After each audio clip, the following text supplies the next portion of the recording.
Bueno, Lazo y compañeros todos, tengan una buena tarde. Como sabemos, hoy día festejamos el Día de la Medicina Peruana, para lo cual he hecho una pequeña presentación sobre este día tan especial, ¿no? Vamos a comenzar con una pequeña frase del doctor saludista, filósofo, médico peruano Hugo Pese, que dice que el mejor homenaje que podemos rendir a Carrión es, más que admirarlo, comprenderlo para así poder dignamente enaltecerlo. El resurgimiento de la medicina peruana en el Perú está encabezado por la figura de Daniel Alcides Carrión. Básicamente, esta pequeña presentación está basada en esta frase, ¿no? Primero, comprender un poco más a Daniel Alcides Carrión, el porqué de su actuar y por qué es Daniel Alcides Carrión parte del encabezado, ¿no?, del resurgimiento de la medicina en el Perú. Bueno, vamos a hablar un poquito de Daniel Alcides Carrión. Daniel Alcides Carrión nació en Cerro de Pasco en el año 1857. Es un médico peruano. Sus padres es Baltasar Carrión, es ecuatoriano, que tras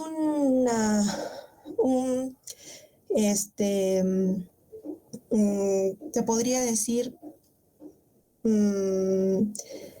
una persecución política de Ecuador, llega hacia Perú, ¿no? Perú lo pone en Cerro de Pasco. Aquí se conoce con Dolores García Navarro, ¿no? Cuando Baltasar Carrión se conoce con Dolores, él ya tenía 34 años. Era médico de profesión y abogado. Dolores García Navarro tenía 18 años. Ellos se conocen y como fruto de ello tenemos a Daniel Alcides Carrión García, ¿no? Tras ello, su papá, Baltasar Carrión, quien trabajaba como médico aquí en Perú, en Cerro de Pasco, fallece, ¿no? Mencionan que fallece tras caerse de un caballo, ¿no? Porque él hacía viajes como médico, ¿no? Hacia la gente de Cerro de Pasco. Tenemos como consecuente a su padrastro de Daniel Alcides Carrión, Alejandro Valdivieso, que también es ecuatoriano, quien cría prácticamente a Daniel Alcides Carrión, y creo que es importante mencionarlo porque es Alejandro Valdivieso quien apoya a Daniel en todos sus estudios, ¿no? Daniel Alcides Carrión estudia su primaria en Cerro de Pasco y para la secundaria se va a Nuestra Señora de Guadalupe, que yace en Lima. Es Alejandro Valdivieso quien le acompaña el viaje de Cerro de Pasco hacia Lima a Daniel Alcides Carrión, ¿no?, tras su sueño de ser médico. En 1881, Daniel Alcides Carrión inicia sus estudios en la Facultad de Medicina, llamado San Fernando, que ahora es conocido como San Marcos, ¿no? Entonces, un poco hablar sobre el contexto de Daniel Alcides Carrión. En el gobierno del general Ramón Castilla es quien crea la Facultad de Medicina de San Fernando. En 1856 nombra como primer decano a Cayetano Heredia de esta facultad, ¿no?, de San Fernando. Cayetano Heredia es quien impulsa el progreso de la medicina aquí en Perú, enviando a Europa a capacitarse a jóvenes médicos, quienes al retornar muestran los adelantos del viejo mundo, ¿no?, o sea, de Europa. Como ejemplo de esto tenemos a Casimiro Ulloa, quien trae la teoría de los gérmenes de Pasteur. Como sabemos, en 1864 es Luis Pasteur quien hace conocer al mundo científico su teoría de los gérmenes, ¿no?, donde aclara que las enfermedades infecciosas son producidas por seres infinitamente pequeños, invisibles a simple vista, llamado microbios, y que solo son descubiertos con el microscopio. Casimiro Ulloa, asimismo, trae información sobre la asepsia y antisepsia dada por Lister. Joseph Lister es quien toma nota de la teoría de Pasteur y comprueba que la putrefacción de las heridas es por contaminación de gérmenes que llegan a las heridas, ¿no? Ya sea por acción indirecta o por el aire, el ambiente. Entonces, Joseph Lister lo que hace es promover el lavado de manos ante cualquier maniobra quirúrgica, lo que llamamos la esterilización, ¿no?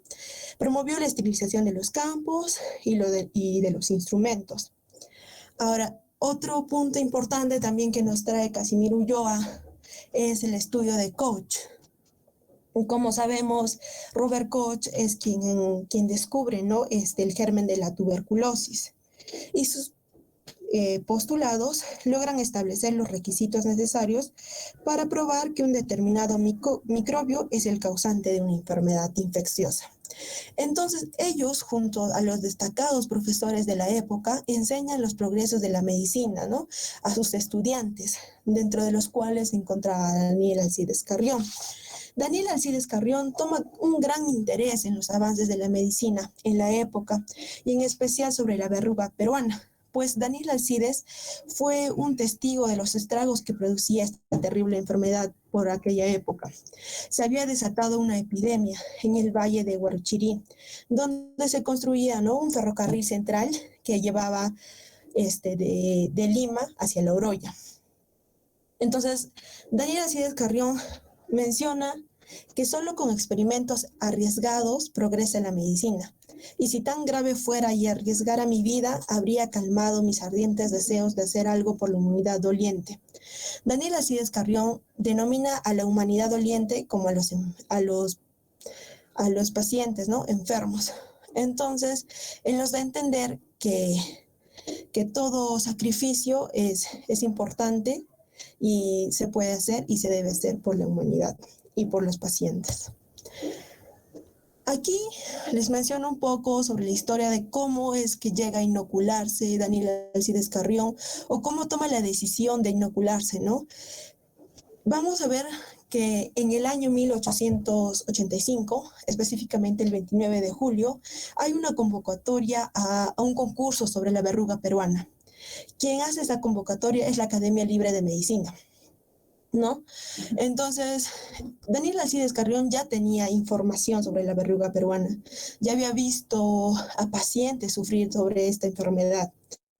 Acá les voy a hablar sobre los argumentos que lo motivan a Daniel Alcides Carrión para completar su investigación sobre la verruga peruana. Uno de ellos es el conocimiento del avance ocurrido en el campo de la microbiología. Daniel Alcides Carrión tenía conocimiento de estos avances de la microbiología. Daniel Alcides Carrión había acumulado bastante información sobre los procesos mórbidos que afectaban a trabajadores del ferrocarril trasandino, ¿no? de La Oroya hacia Lima.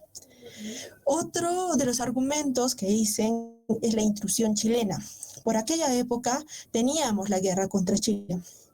Es en este concurso donde un médico chileno denominado Vicente Izquierdo, que era un profesor de histología, ¿no? de la Universidad Médica Chilena, se interesó en la verruga peruana. Entonces llevó muestras de las vegetaciones de la verruga peruana hacia el microscopio, ¿no? Y lo que halló son bastoncitos en glóbulos rojos.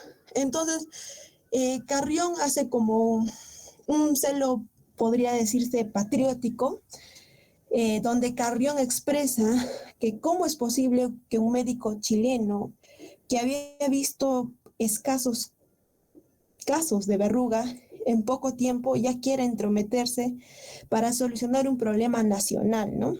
Los chilenos nos han ganado la guerra, pero no nos ganarán en la ciencia. Eso es lo que menciona Daniel Alcides Carrión.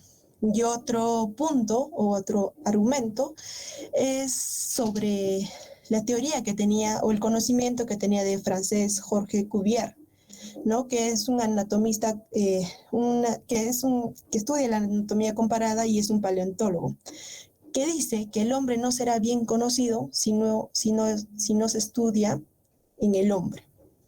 Entonces, tras esos argumentos, es lo que motivan a completar su investigación, ¿no? Entonces, Carrión decide postular este concurso con una participación activa, voluntaria y consciente al inocularse la verruga peruana. Entonces, el 27 de agosto, a las 10 de la noche, Daniel Alcides Carrión decide inocularse. Primero, su idea era autoinocularse, pero no se podía hacer. Entonces, es un médico de apellido, eh, un médico desde el Hospital 2 de Mayo, quien le ayuda a inocularse a Daniel Alcides Carrión. Es el 17 de septiembre, donde comienza a presentar ligeros malestares, ¿no? Menciona dolor en las articulaciones tibiotarsianas y malestar en la marcha. El 19 de septiembre presenta una fiebre elevadísima, un decaimiento, postración, fuertes escalofríos, pero cortos y repetidos, un dolor corporal. El 21 de septiembre presenta dolores ya disminuidos, dolores en las articulaciones del empeine izquierda. Entonces, es así como Daniel Alcides Carrión va describiendo todos los síntomas que sentía, ¿no? Hasta el día 26. En el día 26, él menciona que ya no puede hacer ningún anote, se siente incapacitado, y es sus compañeros donde empiezan a notar los síntomas que tenía Daniel Alcides Carrión. Entonces, el 26 de septiembre mencionan que Daniel Alcides Carrión tenía una palidez considerable en la piel, en las mucosas, inapetencia, un dolor inquebrantable, un pulso blando y frecuente. El 28 de septiembre menciona que los síntomas, él dice, ¿no? Él cree que todos los síntomas que él tiene es de la verruga peruana. O sea, él no consideraba que los síntomas podrían ser de la fiebre de la orolla, ¿no? Él hasta ese momento dice, se preocupan demasiado mucho por mí, porque lo único que tengo es síntomas de la verruga y yo me voy a sanar de alguna manera. Entonces le dice a sus compañeros que los síntomas que tengo no pueden ser otros más que la verruga. El 30 de septiembre, Daniel Alcides Carrión presenta vómitos, vértigo, un dolor profundo intermitente en el hipocondrio derecho, pues presentaba un aumento del volumen del hígado, además de anorexia. Posteriormente, Daniel Alcides Carrión entra en coma y fallece el 5 de octubre a las 11:30 de la noche. Entonces, ahora lo que conocemos como enfermedad de Carrión es también denominada la fiebre de la orolla o la verruga peruana, ¿no? Como vemos aquí, unas imágenes de la verruga peruana. Vemos de este lado, ¿no? Que es producida por una bacteria que puede mostrar muchas formas. Puede ser bacilar, cocobacilar o cocoide.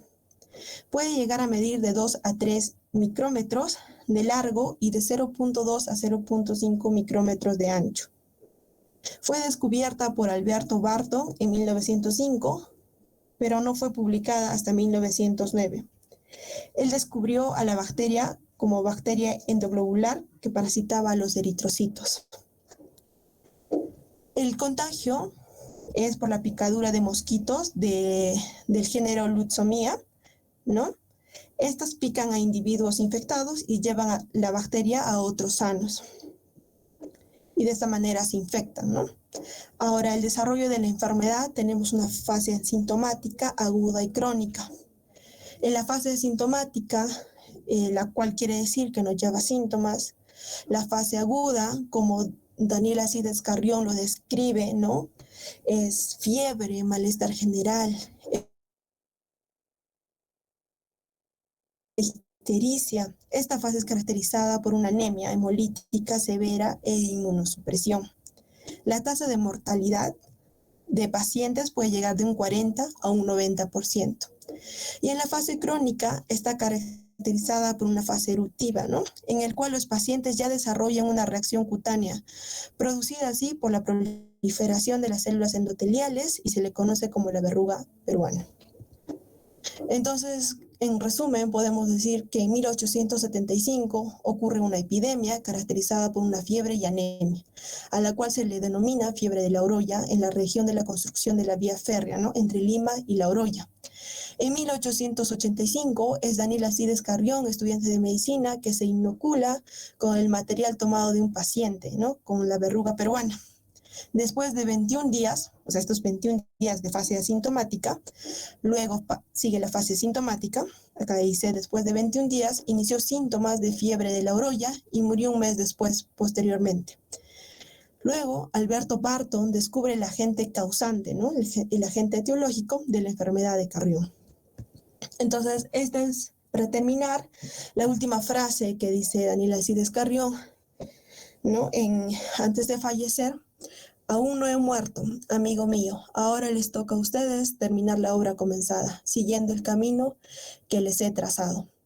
Pues luego de la muerte de Daniel Alcides Carrión, se hizo bastantes ensayos sobre la verruga peruana y comenzando así, ¿no?, la investigación de médicos peruanos para dar información sobre el desarrollo de la verruga peruana y la fiebre de la Oroya hacia el mundo. Gracias.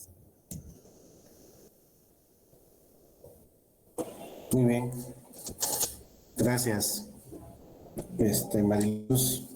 Era necesario siempre, de todas maneras, hacer un pequeño preámbulo antes de empezar para poder definir lo que nosotros festejamos ahora y lo que ustedes van a festejar en adelante. No se olviden que esta es una profesión muy, muy bonita y que todos aquellos que han logrado su título y han hecho su juramento, pasamos a ser una familia, somos hermanos, así nos debemos considerar.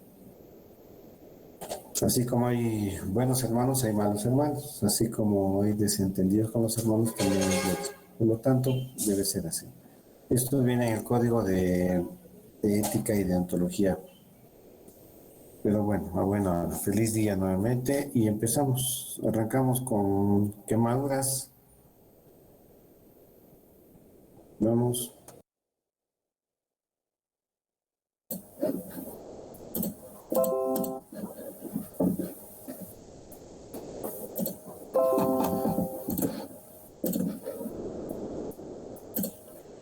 Ok, ¿se me escucha? Doctor, buenas tardes, compañero, buenas tardes.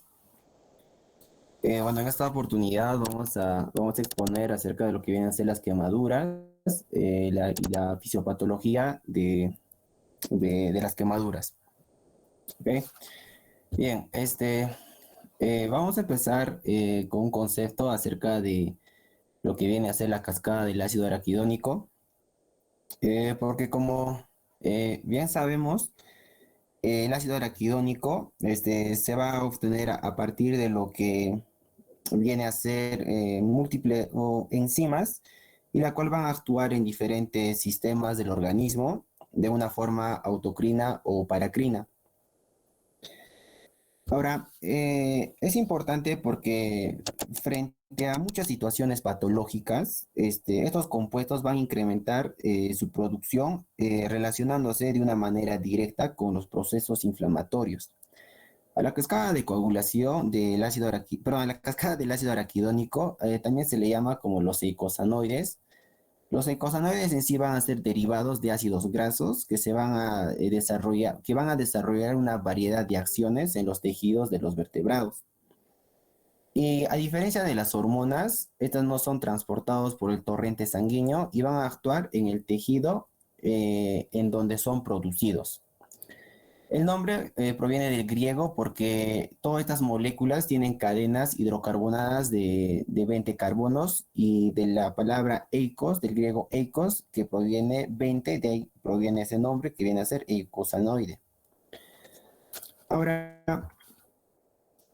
la función de todo esto, lo que viene a ser la cascada del ácido araquidónico, es la producción y el origen de las prostaglandinas, de los tromboxanos y de los leucotrienos. Como les decía, estos van a actuar en diferentes formas en nuestro sistema, en el organismo, y dentro de los eucosanoides se van a clasificar las prostaglandinas, y todos los compuestos relacionados con las prostaciclinas, los tromboxanos y los leucotrienos. Obviamente, para que haya origen de todos estos mediadores, inflamadores,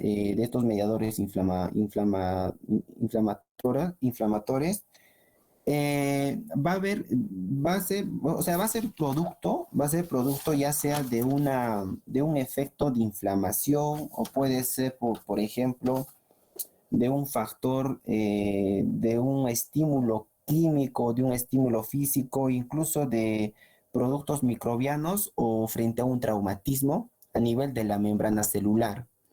Y por acción de enzimas, en este caso la fosfolipasa, va a dar origen a lo que viene a ser el ácido araquidónico, y el ácido araquidónico es el que se va a metabolizar en diferentes productos.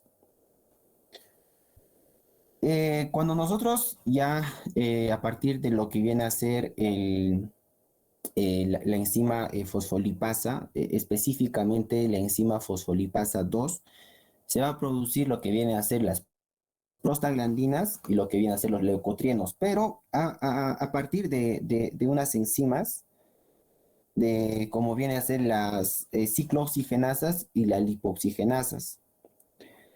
Obviamente, para que haya la producción de prostaglandinas, incluso a través de esta enzima ciclooxigenasa se divide en la COX-1, COX-2 o COX-3 para la producción de prostaglandinas. Cada una de estas va a tener una característica fundamental, porque por ejemplo la COX-1 va a ser de una forma constitutiva, fisiológica, en cambio la COX-2 va a ser inducible o por un daño. Y obviamente las prostaglandinas van a ser mediadores celulares, por otro lado, o por otra línea, a través de esta enzima, lo que viene a ser la lipoxigenasa, va a ser el origen de lo que vienen a ser los leucotrienos. Y los leucotrienos van a ser producidos por leucocitos, y su principal función va a ser de participar como mediador de la inflamación, que van a estar involucrados en alergias, en el asma e incluso en otras enfermedades inflamatorias. La función de las prostaglandinas, tromboxanos o leucotrienos va a ser específico en cada uno, pero muchas de estas van a tener incluso la misma función de una manera general,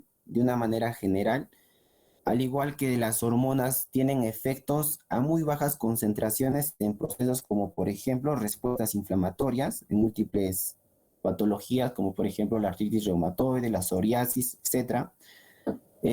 También en los procesos de la producción del dolor y de la fiebre, en la regulación de la presión sanguínea, en la inducción de la coagulación, en las funciones reproductivas, como trabajo de parto, menstruación, y en procesos de regulación del ciclo del sueño, e incluso a nivel de protectores gastrointestinales en la secreción del ácido gástrico.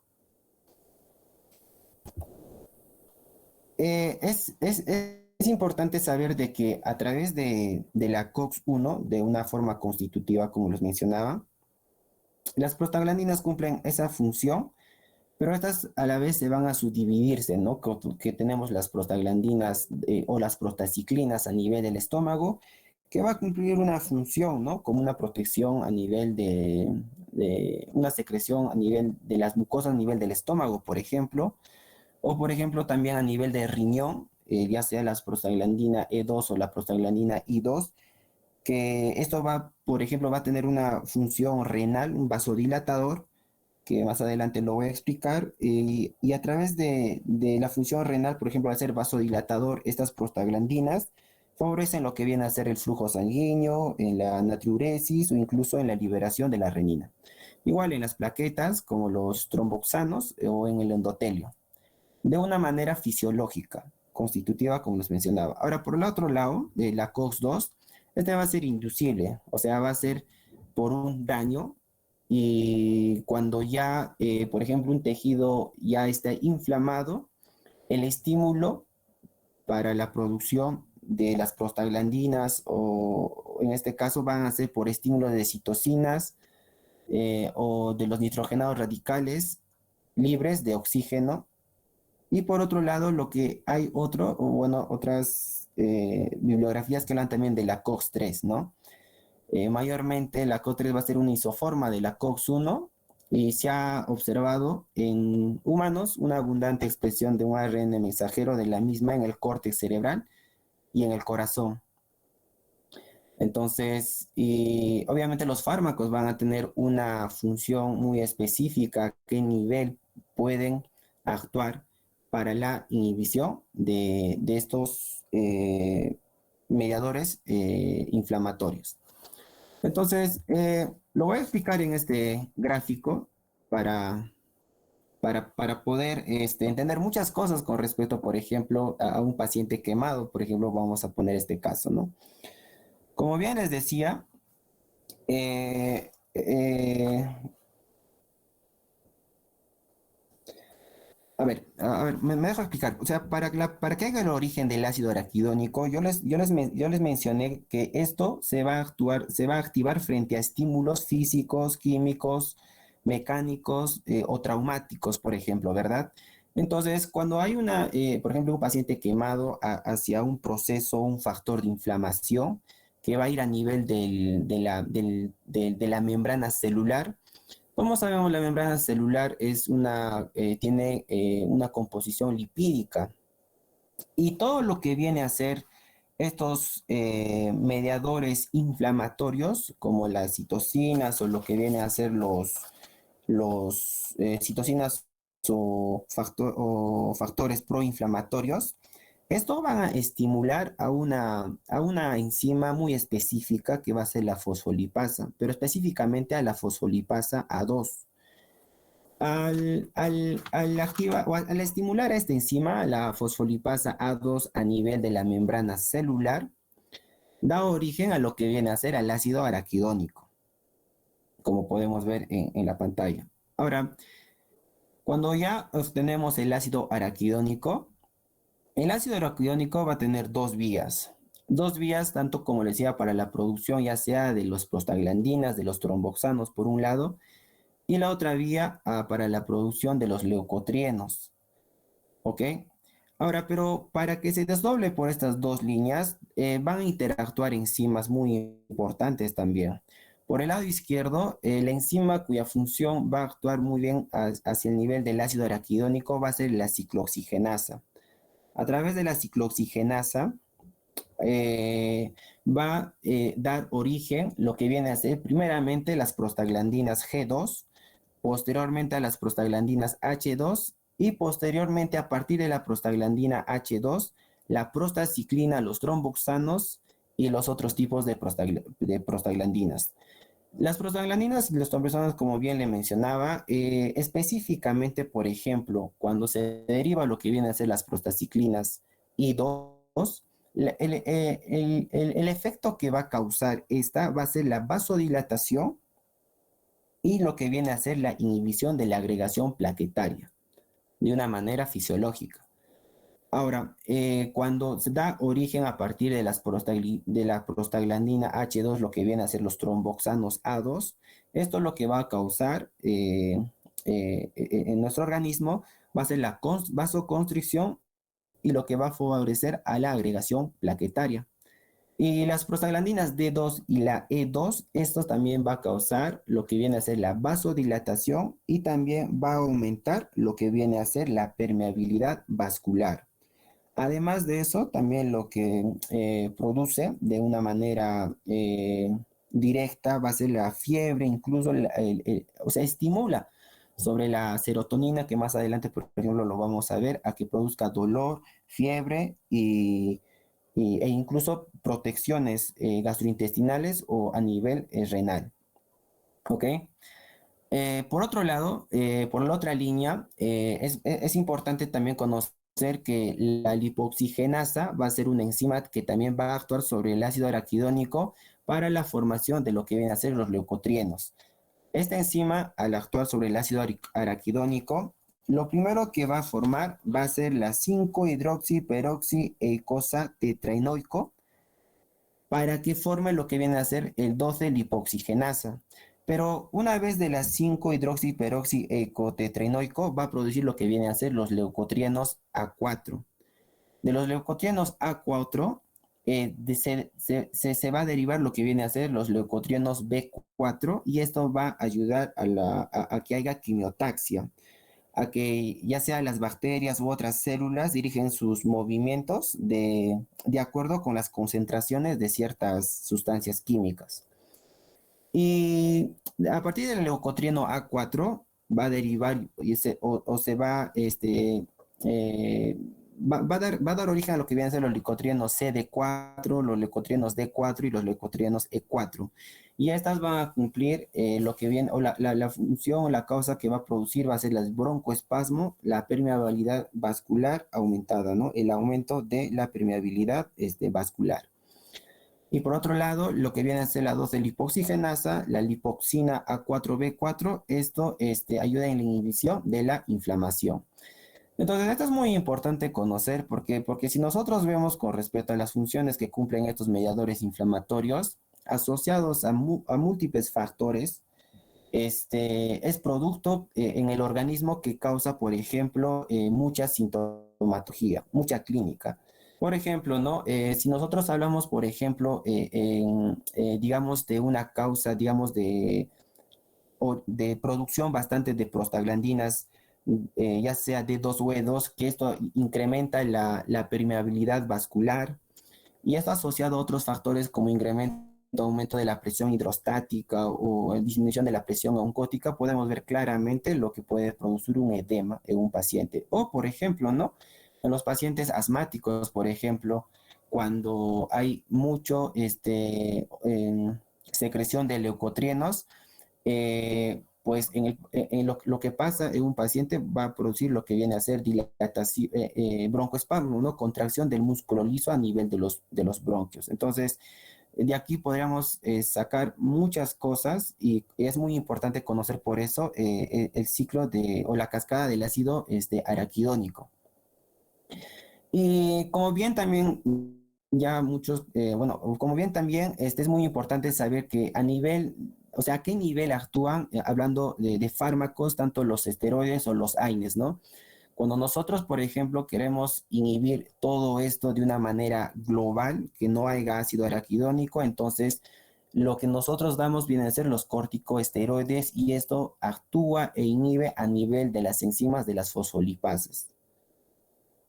Pero, por otro lado, si solamente nosotros queremos inhibir, por ejemplo, lo que viene a ser el dolor, la fiebre o algunas inflamaciones, nosotros tenemos o el fármaco que tiene que actuar es a nivel de esta enzima que viene a ser la ciclooxigenasa, inhibiendo la COX-1 y la COX-2 y los famosos antiinflamatorios no esteroideos, ¿no? Lo que viene a ser los AINES.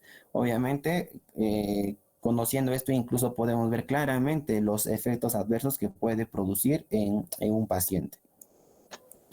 Entonces, bueno, conociendo eso como un preámbulo de la cascada del ácido araquidónico, vamos a hablar acerca un poco de lo que viene a ser en la quemadura, ¿no? Cómo afecta, o sea, cómo viene a ser ese proceso proinflamatorio a través de todo esto. Para eso, como bien ya lo conocemos, la piel está formada por 3 capas, la epidermis, la dermis y el tejido celular subcutáneo, porque una quemadura va a afectar según la profundidad y el grado de la quemadura en un paciente a nivel de la piel. Obviamente conocemos la función de la piel, la cual va a ser la termorregulación, evita las pérdidas de vaporización, incluso funciones sensitivas y protecciones contra infecciones como una barrera mecánica y de acción inmunológica, entre otras. Esto es muy importante conocer que la piel tolera el contacto de un periodo breve a una temperatura hasta 40 grados centígrados. Entonces es directamente proporcional a la injuria. A mayor temperatura va a haber mayor lesión a nivel de la piel. Por ejemplo, cuando la temperatura o el contacto a la piel a una temperatura mayor de 70 grados centígrados va a producir lo que viene a ser una destrucción inmediata de necrosis de la epidermis. Y esto va a hacer que la lesión por quemaduras va a romper la homeostasis del organismo y entre más extensa sea esta, puede llegar a afectar incluso todos los órganos.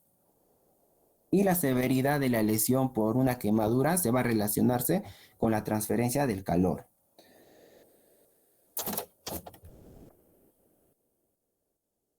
El índice de traspaso térmico va a depender según la capacidad del calor del agente, va a depender también de lo que viene a ser la temperatura del agente, la duración del contacto, el coeficiente de transferencia del calor y de la conductividad específico a los tejidos. Y lo que va a producir a nivel de la piel va a ser la destrucción de las membranas celulares, y las respuestas inflamatorias, ya sean local o sistémicas, va a ser de acuerdo a su extensión. Ahí, por ejemplo, podemos ver, ¿no? Un mecanismo, ¿no? Un factor inflamatoria, la cual va a inducir a todo lo que viene a ser la cascada del ácido araquidónico, en este caso, por ejemplo, por una quemadura. Y de ahí la fisiopatología va a ser muy fácil de poderlo entender. Entonces, a nivel de los grados de la quemadura, esto va a estar relacionada obviamente a qué nivel de la capa de la piel va a ser la profundidad. En la primera imagen izquierda podemos ver las capas intactas netamente de la piel, epidermis, dermis del tejido celular subcutáneo. En la segunda imagen vamos a ver, ¿no?, lo que viene a ser ya la quemadura del primer grado, que solamente está afectando a la epidermis, pero también puede ser una quemadura de segundo grado, porque puede ser la afectación superficial de espesor parcial, ¿ok? Solamente, pero afecta lo que viene a ser la capa del epidermis. En la otra imagen, en la tercera imagen, lo que podemos ver ya es una quemadura de segundo grado, pero acá, como vemos una afectación de la dermis, acá vemos ya lo que viene a ser de segundo grado profundo de espesor parcial. Y en el último es ya una quemadura de tercer grado, que podemos ver que ya está afectando hasta el tejido celular subcutáneo. Estos podemos ver claramente imágenes de una lesión de primer grado, netamente una afectación a la epidermis de la piel, mayormente por lo que viene a ser las radiaciones solares. En la segunda imagen podemos ver una quemadura de segundo grado, ya de un espesor parcial. Y acá podemos ver una quemadura de tercer grado que ya afecta, como les decía, al tejido celular subcutáneo, ¿no? Ahora, hablando acerca de lo que viene a ser la fisiopatología de las quemaduras, eh, eh, debemos saber lo siguiente, que la respuesta inflamatoria, o sea, va a haber una respuesta inflamatoria y de estrés que se van a caracterizar por niveles elevados de citoquinas, de quimiosinas y de proteínas de fase aguda. O sea, estos van a ser factores inflamatorios, ¿no? Como podemos ver netamente en una quemadura.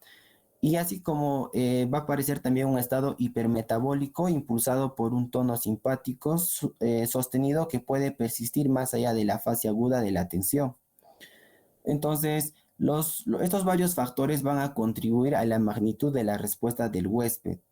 Eso lo que va a causar va a ser la gravedad de la quemadura, una lesión por inhalación concomitante, e incluso a la exposición a toxinas u otras lesiones traumáticas. Y los factores relacionados con el paciente va a ser la edad, las condiciones médicas crónicas persistentes e intoxicación por drogas o alcohol.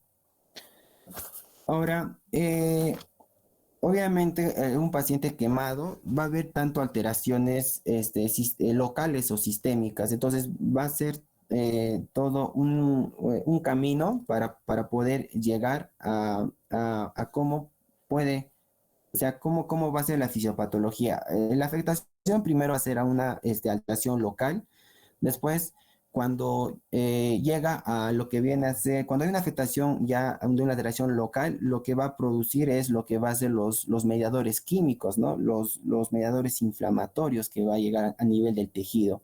Después progresa lo que viene a ser las alteraciones sistémicas, y en algunas complicaciones ya va a haber lo que viene a ser alteraciones cardiovasculares, hematológicas, renales, pulmonares, hidroeléctricas, alteraciones gastrointestinales, alteraciones metabólico-endocrinas y alteraciones inmunológicas.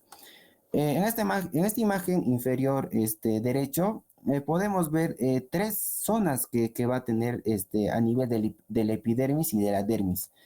La que podemos ver de la zona roja va a ser la zona coagulativa. Esta zona va a ser la zona más lesionada, la cual va a haber una obliteración completa de la microvascularización y es una zona que no se va, no es recuperable. La línea o el de color celeste podemos ver lo que viene a ser la zona de éstasis y mayormente acá lo que pasa es lo que viene a ser la dilatación de la microvasculatura. Y esto que si no hacemos un tratamiento, o sea, sin tratamiento, esto va a progresar a lo que va a ser la formación de trombos capilares e incluso a necrosis en 24 a 48 horas. Y en la zona del color verde, esto va a ser la zona de la hiperemia. Y en esto se va a producir lo que va a ser, se produce mayormente es hiperemia por aumento del flujo sanguíneo. Y esto generalmente con un buen tratamiento sí se puede curar.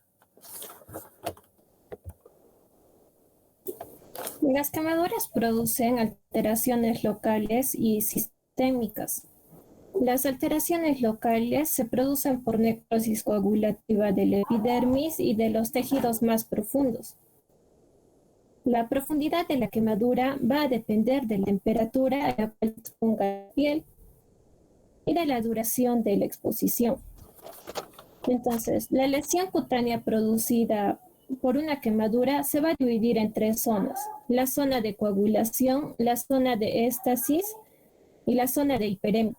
La zona de coagulación es la zona central. En esta zona, el daño al tejido va a ser inmediato e irreversible.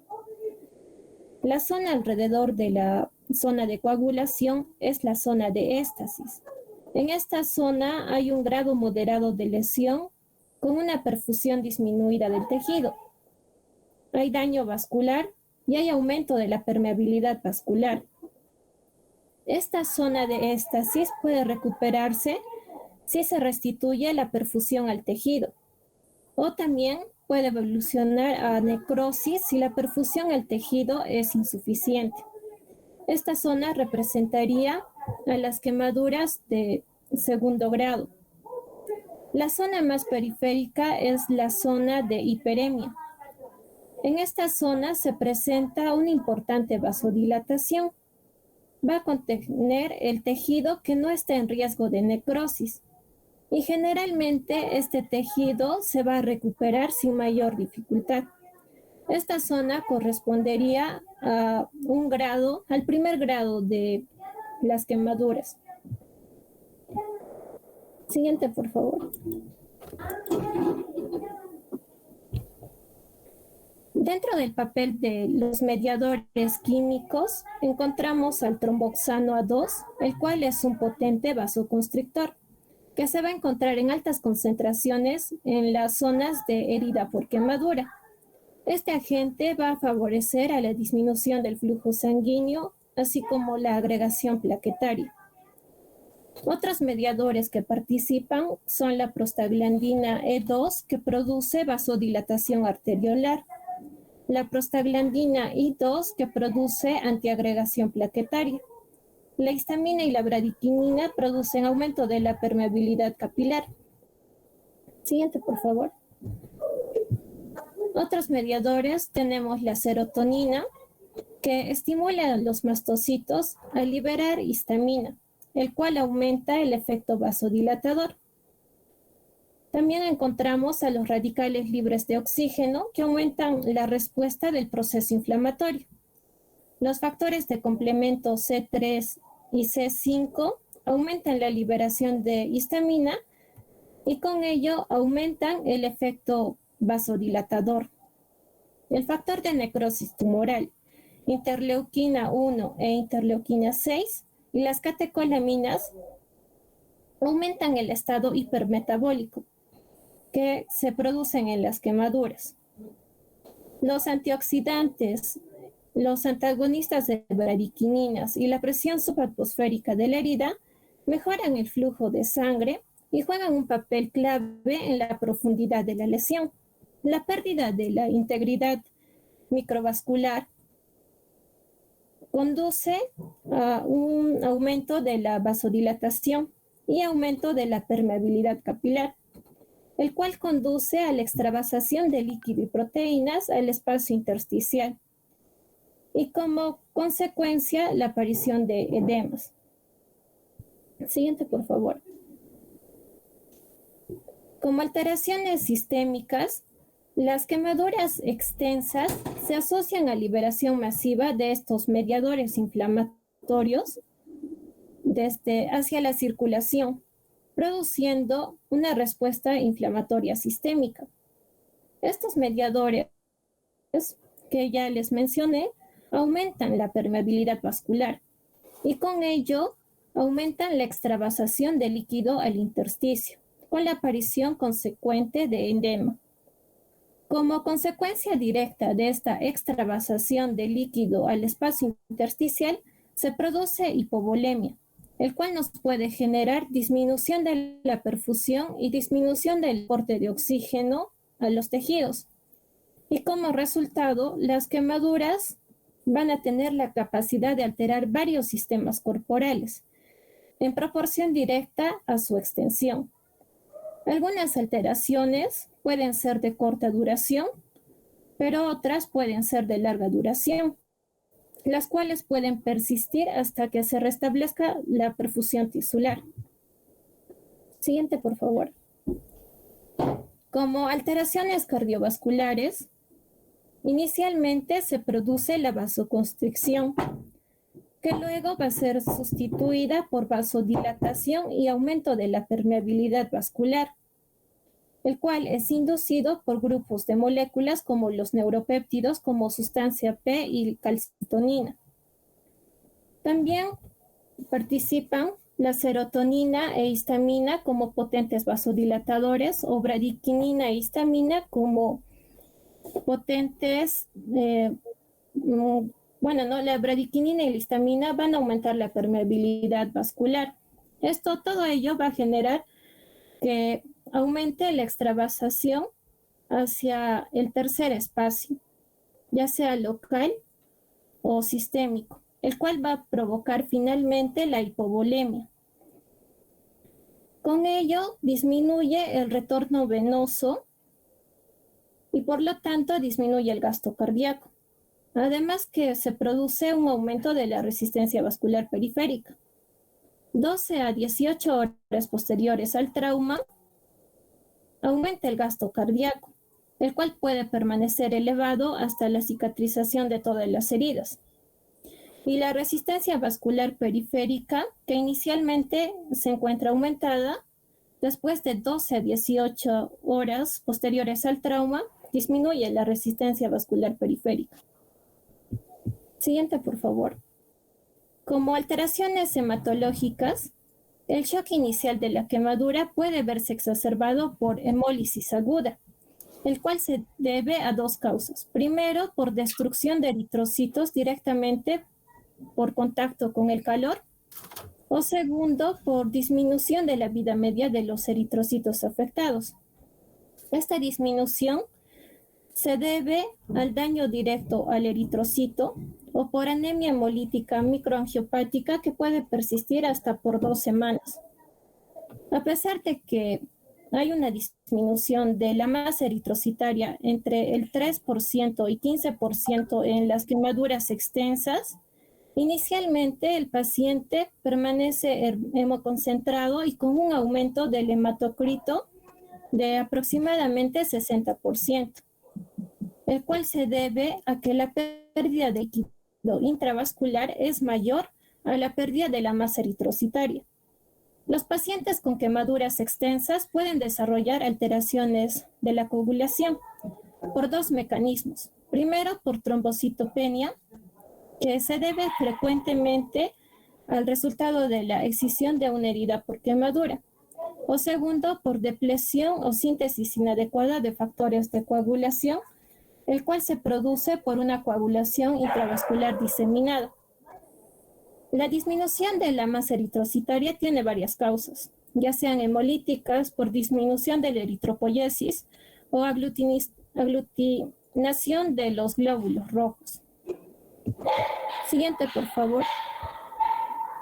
Como alteraciones renales, en los pacientes quemados se presenta disminución del flujo renal y disminución de la tasa de filtración glomerular.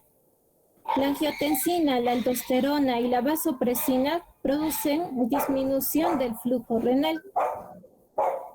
Estos cambios llevan al paciente a oliguria, que de no ser tratada, producen necrosis tubular aguda y falla renal. Si la hemólisis es extensa o se produce rhabdomiólisis como consecuencia de una complicación de las quemaduras eléctricas, se puede producir depósitos de hemoglobina y mioglobina en el túbulo renal, ocasionando insuficiencia renal aguda.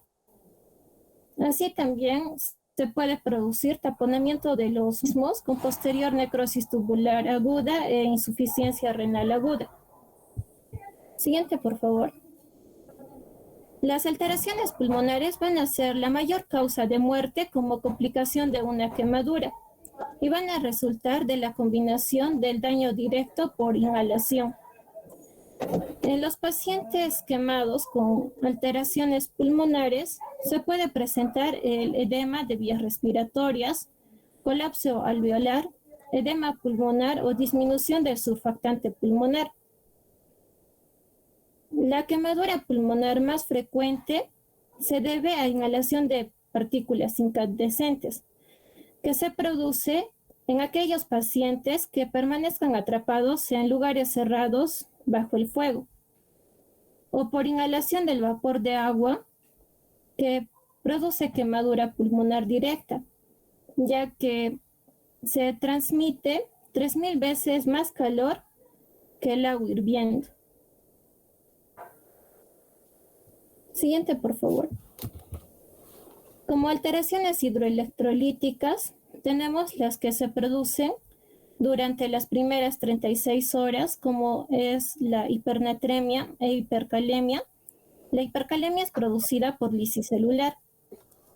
Después de 2 a 6 días se produce hipernatremia, hipocalemia. La hipocalemia es más frecuente después de las 48 horas, el cual se debe a pérdidas por orina, heces o vómito. Luego se produce hipomagnesemia, hipocalcemia e hipofosfatemia. El siguiente, por favor. Como alteraciones gastrointestinales, la hipovolemia que se produce en el paciente quemado produce vasoconstricción esplácnica, dejando hipoperfundido el sistema gastrointestinal, siendo vulnerable a complicaciones como hilo paralítico o úlceras gastrointestinales. El tracto gastrointestinal va a responder a quemaduras extensas con atrofia de la mucosa, con alteraciones de la absorción o aumento de la permeabilidad intestinal. La mucosa intestinal se atrofia dentro de las primeras 12 horas post-quemadura. El intestino va a estar sometido a isquemia y a la falta de alimentos en estos pacientes quemados. Estos factores van a favorecer a la proliferación bacteriana y a la producción de toxinas. Siguiente, por favor. Los macrófagos localizados en las placas de Peyer se van a activar y van a liberar enzimas, así como radicales libres de oxígeno, mediadores químicos que van a contribuir a aumentar la respuesta inflamatoria. La incidencia de hilo paralítico en pacientes quemados ocurre generalmente durante los 2 primeros días post-quemadura. Las alteraciones gastrointestinales en pacientes quemados tienen una relación con el porcentaje de la superficie corporal quemada. Y las úlceras de Curling aparecen generalmente en la primera semana post-quemadura, aunque a veces pueden aparecer hasta 3 semanas después. Siguiente, por favor. Las úlceras pueden afectar cualquier parte, pero con mayor frecuencia afectan al duodeno, el estómago, el esófago, yeyuno e ilio.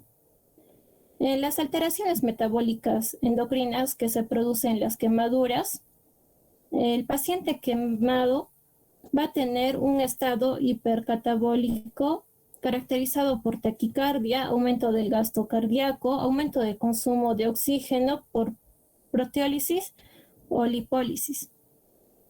Se produce un aumento de catecolaminas, activando de forma directa o indirecta los niveles de glicemia. El consumo de oxígeno se ve incrementado como consecuencia de la pérdida de calor por evaporación. En los pacientes quemados, los depósitos de glucosa se agotan en 4 a 6 horas y el organismo tiene que utilizar la gluconeogénesis a expensas de los aminoácidos de origen muscular, sobre todo la alanina y guanina. La aparición de esteatosis hepática en pacientes quemados se da por reesterificación de los ácidos grasos y glicerol. En los pacientes quemados se produce hiperglicemia por resistencia a la insulina. Las hormonas tiroideas T3 y T4 se encuentran disminuidas y la TSH se encuentra normal o elevado.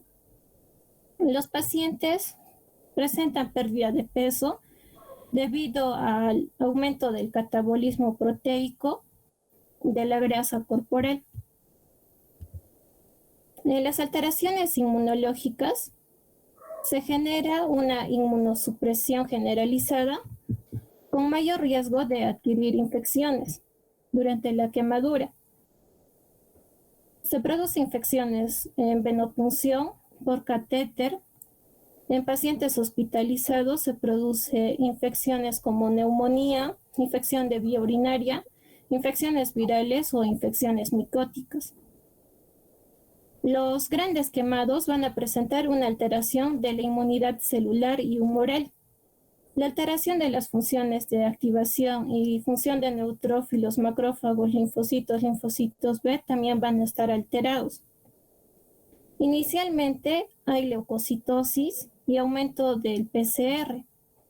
El conteo de neutrófilos se va a encontrar elevado por una disminución de la apoptosis, pero luego de 48 a 72 horas, los neutrófilos se encuentran disminuidos.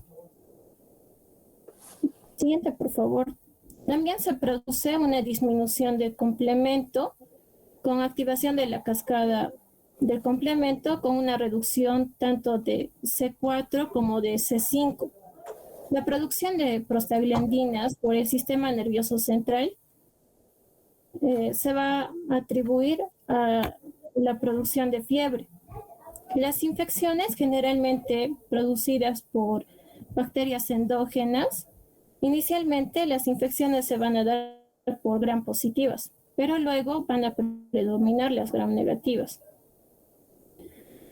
Los signos clínicos para identificar las quemaduras infectadas van a ser la coloración oscura, la profundidad, la separación rápida de la costra y las vesículas que se presentan en la quemadura. Eso sería todo, doctor. Gracias. Ya.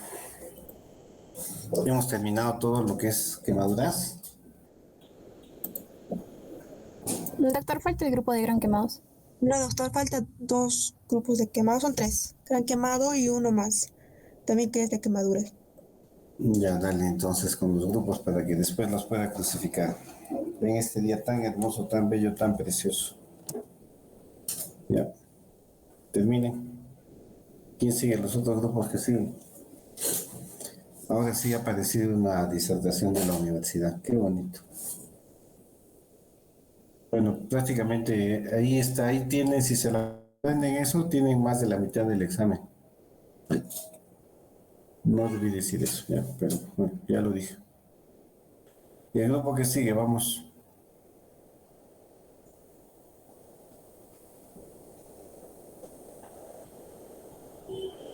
Mariluz, ¿quién toca? ¿Qué grupo sigue? No, un ratito, creo que hay malas señales, no me permite presentar un rato, doctor.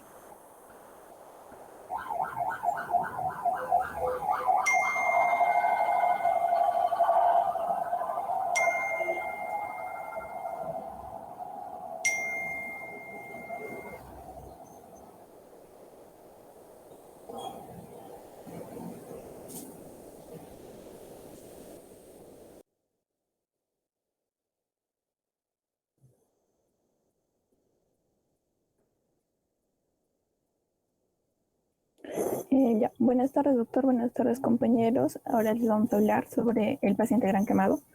Tenemos como un índice, vamos a hablar de la definición del agente causal, la fisiopatología y el manejo.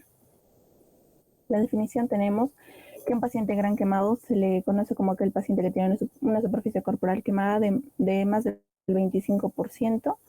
También en pacientes pediátricos menores de 2 años o adultos mayores de 65 años son extremos de la vida que tengan quemaduras de segundo grado o tercer grado con más del 10% de la superficie corporal quemada. También en cualquier paciente que tenga una quemadura de segundo o tercer grado en más del 20% de la superficie corporal quemada, una quemadura de segundo o tercer grado en áreas especiales como son la cara, las manos, los pies, los genitales y el perineo. También si hablamos de quemaduras eléctricas, de quemaduras químicas, quemaduras de vías aéreas, en pacientes que tengan quemaduras que presentan una enfermedad previa que puedan complicar el manejo, prolongar la recuperación o afectar la mortalidad, y paciente que tenga quemaduras y tenga un trauma concomitante donde la quemadura incrementa el riesgo de morbilidad y mortalidad. También para definir la magnitud de la superficie corporal quemada se utiliza la plantilla de Lund y Browner, que es el método más preciso, ya que los porcentajes de cada zona del cuerpo va a variar de acuerdo a la edad del paciente. Por ejemplo, en los niños menores de 1 año, la cabeza vale 9.5, el cuello 1, y así en cada grupo etario, ¿no? Por ejemplo, se define adulto como paciente a partir de los 15 años, según esta tabla de Blunt y Browner, donde dice que la cabeza tiene un porcentaje de 4,5%, y así cada parte del cuerpo. Aquí es un esquema más definido. También es importante saber la gravedad, la gravedad, esta es una clasificación de acuerdo a la American Burn Association, que nos define que la quemadura menor es menor o igual al 15% de la superficie corporal quemada, si es una quemadura de primero o segundo grado en adulto. Si es en niños, tiene que ser menor o igual al 10% de la superficie corporal quemada de primero o segundo grado, y tiene que ser menor o igual al 2% si es una superficie corporal quemada de tercer grado en niño o en adulto, sin afectar los ojos, las orejas, la cara, los genitales. Una quemadura moderada se define a partir del 15-25% de una superficie corporal quemada, ya sea de segundo grado en adultos. En niños, cuando se refiere 10 a 20%, y es una quemadura de segundo grado, y de 2 al 10% si es una quemadura de tercer grado, ya sea en niños o adultos, sin afectación de ojos, orejas, cara o genitales. Y una quemadura mayor, cuando es más del 25%, si es una quemadura de tercer grado en adultos, más del 20% en una quemadura de segundo grado en niños, y más del 10% de una quemadura de tercer grado en niños o adultos. Quemaduras de segundo o tercer grado que involucren ojos, oídos, orejas, cara, manos, pies, articulaciones principales, perineo y genitales, cualquier tipo de lesión inhalatoria, ya sea que haya quemaduras externas o no. Las quemaduras eléctricas, quemaduras químicas en áreas como la cara, párpados, orejas, manos, pies, articulaciones principales, perineo y genitales. También quemaduras asociadas a traumatismos y quemaduras en personas de alto riesgo, ¿no? Pacientes que tienen diabetes, SIDA, alteraciones sanguíneas o enfermedades inmunodepresivas. Según el agente causal, podemos dividirlo en 3 quemaduras. Las quemaduras térmicas, que van a ser originadas por cualquier fuente de calor, puede ser fuego directo, líquidos o sólidos calientes. Estos van a ser capaces de elevar la temperatura de la piel y las estructuras profundas hasta un nivel en las cuales se pueda producir una muerte celular y la coagulación de proteínas y calcinación. La extensión y profundidad de la quemadura depende de la cantidad de energía transmitida desde la fuente de calor. Las quemaduras eléctricas son producidas por un resultado de la generación de calor, debido a que la mayor parte de la resistencia se establece en el punto donde el conductor contacta con la piel.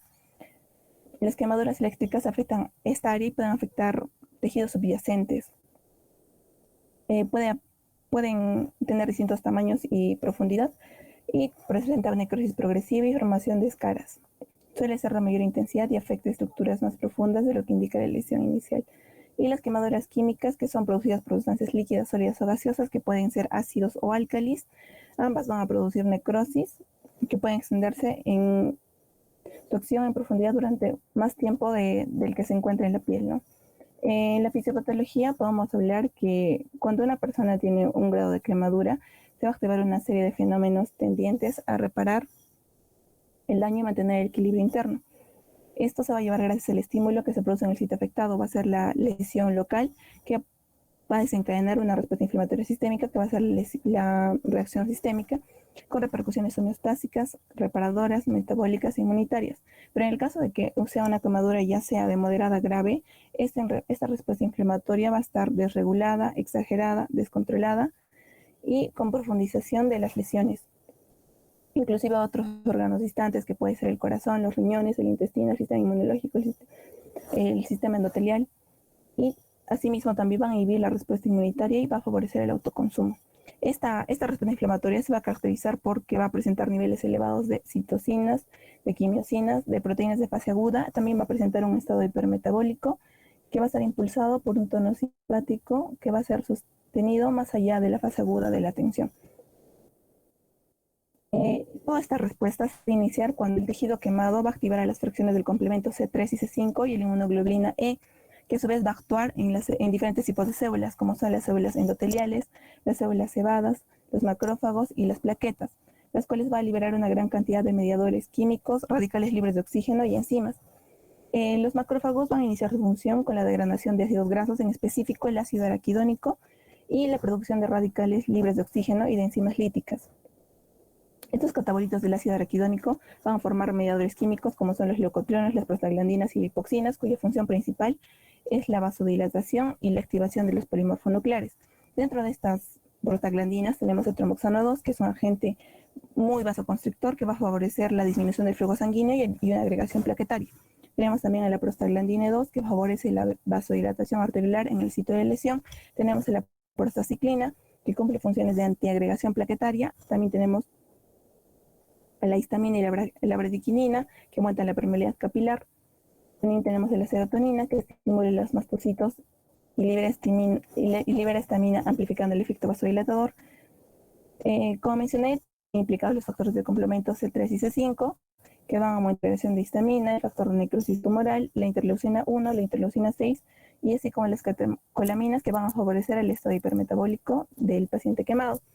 También van a liberarse radicales de oxígeno, que son metabolitos inestables, dentro de los cuales tenemos el superóxido y el peróxido de hidrógeno, que van a producir un aumento en la permeabilidad vascular, van a alterar la función de los lípidos de la pared celular, van a alterar la función de los leucocitos, producen el comienzo y la persistencia de la inflamación, también la ruptura de la matriz celular, van a impedir la actividad fagocítica de los macrófagos y también inician el metabolismo del ácido araquidónico. Dentro de la activación de los factores de complemento, aumenta la liberación del factor de necrosis tumoral. Este factor de necrosis tumoral va a causar la liberación de neutrófilos de la médula ósea, originación de los mismos y activación de los macrófagos, que liberan oxidantes y producen otras citoquinas. La interleucina 1 se va a encontrar en la membrana celular y su función consiste en aumentar la proliferación de células T y la inducción del factor estimulante granulocito macrófagos por parte de la médula ósea. Todo esto va a generar que haya una pérdida de la integridad microvascular, que va a favorecer la vasodilatación y el aumento de la permeabilidad capilar, que conduce a extravasación de líquido y proteínas al espacio intersticial, dando lugar a un edema que es característico de la fase aguda del quemado, que nos va a llevar a una severa hipovolemia. También vamos a ver los efectos sistémicos, que les mencioné que hay mucha liberación de citocinas y mediadores inflamatorios después de una quemadura, pero también las glándulas suprarrenales van a liberar hormonas del estrés, como son las catecolaminas y las cortisonas, que estas específicamente tienen efectos sistémicos. Una lesión por quemadura en general puede dar lugar a un shock, que es un estado fisiológico anormal en el que la perfusión tisular y el suministro de oxígeno van a verse gravemente comprometidos, debido a una marcada fuga capilar de líquido desde el espacio intravascular al intersticial, que contribuye al edema tisular profundo y a una acumulación de líquido. Esta marcada fuga capilar, aparte de atribuirse a estos factores que les he mencionado, también se atribuye al estrés oxidativo, que se caracteriza por aumento en los niveles de óxido nítrico y mediadores inflamatorios que dañan al endotelio vascular. Las quemaduras también deprimen la función cardíaca pocas horas después de la lesión, con una duración aproximada de 24 a 48 horas a través del estrés oxidativo, la liberación de mediadores inflamatorios que son la interleucina 6 y el factor de necrosis tumoral, y alteraciones celulares como son la apoptosis y la necrosis. Esto, unido a la hipovolemia relativa que tenía, o sea, la disminución de la función cardíaca y la hipovolemia, junto con el flujo sanguíneo bajo, va a causar vasoconstricción, afectación de la perfusión de tejidos y órganos, incluidos pulmones, hígados, tracto gastrointestinal, lo que va a aumentar la disfunción y el daño de órganos y tejidos. Este estado de shock puede durar, inclusive si se corrige la hipovolemia, y además la disfunción cardiovascular va a exacerbar esta respuesta y va a hacer que la disfunción de sus órganos se acelere aún más. Bueno, vamos a hablar ahora del estado hipermetabólico y las lesiones por quemaduras. ¿Cómo es que este se produce? Bueno, como sabemos, la lesión por quemadura grave va a inducir lo que es una respuesta única y compleja que va a implicar la liberación de hormonas, del estrés y mediadores proinflamatorios, como ya lo mencionaron. Esta respuesta inmediata va a conducir a una respuesta hipometabólica que va a durar unas 72 a 96 horas, que viene a ser llamada la fase de reflujo, pero luego se va a convertir rápidamente en una fase de flujo que puede persistir durante años después de la lesión. Ahora, los mediadores de estrés, como lo que son las catecolaminas, los glucocorticoides y las citocinas, se van a liberar en el sistema y estos van a provocar lo que es una gran cantidad de respuestas sistémicas. El corazón, si hablamos del corazón, este va a entrar en lo que es una sobremarcha hiperdinámica, ¿no? Aumentando la circulación y el flujo sanguíneo, para de esta manera aumentar el suministro de oxígeno y nutrientes. Sin embargo, el aumento de la señalización del estrés provoca lo que son cambios en la función de los órganos y la demanda metabólica. Ahora, las proteínas que se van a degradar para proporcionar energía para la función hepática van a desarrollar atrofia de la mucosa para absorber más nutrientes, pero también va a permitir lo que es la translocación bacteriana. En los riñones vamos a encontrar que estos se van a encontrar hiperperfundidos, pero el suministro de oxígeno va a disminuir, lo que va a provocar lo que es una lesión renal aguda y asimismo señales de estrés del riñón. Ahora, lo que es la interacción entre estos órganos se va a acumular, lo que va a llevar a una sobrecarga metabólica e inflamatoria que posteriormente va a hacer que el tejido adiposo blanco se convierta en un tejido adiposo marrón. Este tejido adiposo marrón va a liberar energía y va a inducir a una lipólisis sustancial, con lo que es la expresión acompañante de intermediarios lipotóxicos, como lo que son los triglicéridos, los ácidos grasos y los diacilglicerol, todos los cuales se van a transferir al hígado. Ahora, en el hígado no va a poder metabolizar todas estas sustancias y va a desarrollar lo que es una hepatomegalia. A su vez, se va a presentar lo que es una hiperlipidemia e hiperglucemia con lo que nos va a llevar a una resistencia a la insulina, lo cual va a empeorar este estado hipermetabólico e inflamatorio. Ahora, si este hipermetabolismo no se puede disminuir, se produce lo que es un catabolismo holístico, ¿no? Y posteriormente lo que es una falla orgánica múltiple que nos llevaría a la muerte. Siguiente. Bueno, dentro de lo que son las alteraciones hidroeléctricas, cabe destacar la hipernatremia y la hipercalemia, ¿no? Que van a ser causadas por estálisis celular, que va a aparecer en las primeras 36 horas post-trauma. En los días posteriores, primero va a predominar lo que es la hiponatremia, la hipocalemia, que se va a deber debido al aumento de las pérdidas, y después lo que es la hipomagnesemia, la hipocalcemia y la hipofosfatemia. En lo que es el manejo del paciente gran quemado, primero vamos a tener la evaluación inicial y la evaluación secundaria. En la evaluación inicial, básicamente, la evaluación y el manejo inicial del paciente quemado se va a realizar aplicando lo que es el protocolo ABCD, ¿no? En el cual vamos a encontrar lo que es vía aérea con control de la columna cervical, ventilación, circulación, déficit neurológico y resucitación. Aquí es muy importante mencionar la ventilación, ya que cualquier paciente con sospecha de intoxicación y o lesión inhalatoria debe recibir de forma inmediata oxígeno humidificado con máscara al 100%. Ahora, si esta quemadura va a ser profunda en forma circunferencial en el tórax, va a requerir de lo que es una escarotomía inmediata, para que de esta manera se pueda mejorar la expansión torácica. Y va a aparecer lo que es estridor, significa lo que es obstrucción de la vía aérea superior, y esto requeriría inmediata intubación orotraqueal. También es muy importante hablar aquí de lo que es la circulación, ya que evaluar el color de la piel, sensibilidad, el estado de conciencia, pulsos periféricos y el llenado capilar, tanto en miembros superiores como en inferiores, en caso de las quemaduras circunferenciales profundas, se va a requerir lo que son escarotomías a la brevedad, ¿no? Sí, ahora, en lo que es la evaluación secundaria, es principalmente para determinar si existe otra lesión asociada, ¿no? Tal como puede ser una fractura, una luxación. Y sabiendo esto, puede ser evaluado por traumatología. Ahora, en lo que es la evaluación por unidad de cuidados intensivos, si su estado hemodinámico no se lograra compensar adecuadamente, si existiría lo que es un síndrome de distrés respiratorio o si el trauma térmico fue por fuego en un ambiente cerrado o hubiese sospecha de injuria inhalatoria. Siguiente. Bueno, la fluidoterapia básicamente, bueno, como mencionaron en lo que es la fisiopatología, al producirse lo que es la lesión por quemadura, se va a liberar del tejido dañado mediadores vasoactivos, ¿no? Que van a provocar lo que es un aumento de la permeabilidad capilar y extravasación de líquido al espacio intersticial. Asimismo, lo que son las características hipovolémicas, distributivas y cardiogénicas que van a ocurrir en las primeras 48 horas como consecuencia de esta respuesta inflamatoria desregulada después de la lesión por la quemadura, se van a caracterizar por una fuga capilar difusa en las pérdidas de proteínas, electrolitos y lo que es el plasma, ¿no? Entonces, esto va a deteriorar lo que es la perfusión de los órganos terminales y va a producir lo que es una disoxia celular, que vendría a ser un metabolismo celular del oxígeno errante. Entonces, básicamente la fluidoterapia va a estar indicada en aquellos pacientes con tamaños de quemaduras mayor al 20%, los cuales van a requerir reanimación con líquidos. Sin embargo, también puede haber pacientes con quemaduras más pequeñas que también pueden requerir reanimación con líquidos en circunstancias en las que van a existir otras agresiones, como lo que son la lesión eléctrica, inhalación de humo o trauma concomitante. Bueno, la determinación del porcentaje de quemadura es muy importante y se tiene menos de 48 horas post-trauma térmico para iniciar lo que es la terapia de resucitación hidroeléctrica. Es muy importante tener en cuenta el estado de conciencia, el estado hemodinámico actual, ¿no? Ver el estado de hidratación, la presión arterial, frecuencia cardíaca, la frecuencia respiratoria, la diuresis horaria y lo que es la función renal. Asimismo, tener lo que es un volumen premio recibido a fin de evitar la sobrehidratación del paciente. El objetivo final de lo que es la reanimación con los líquidos básicamente es mantener la perfusión de los órganos terminales, evitando al mismo tiempo la morbilidad relacionada con la reanimación como los síndromes compartimentales.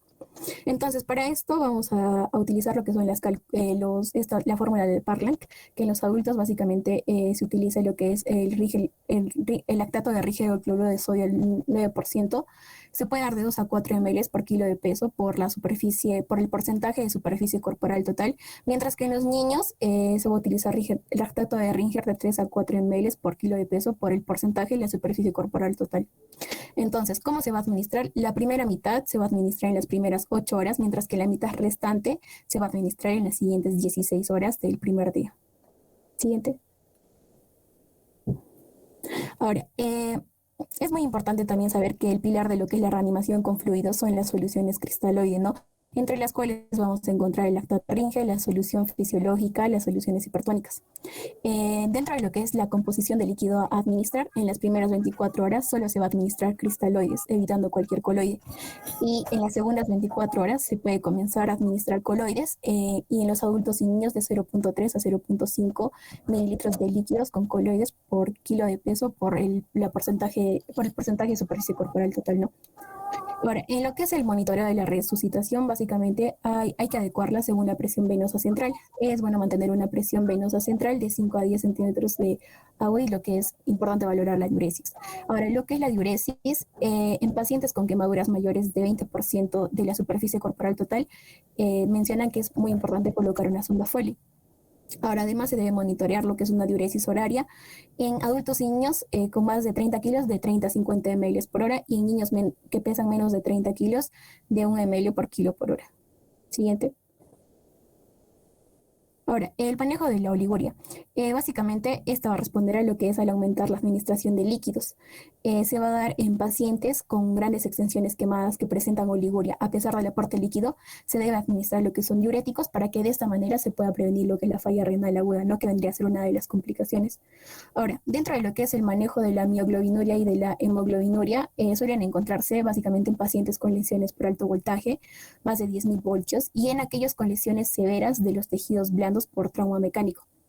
En un adulto, si con la forma instaurada se logra mantener una diuresis entre 75 y 100 ml por hora, esto va a ser suficiente para eliminar los pigmentos. De lo contrario, se debería agregar 12.5 gramos de mannitol por cada litro de fluido.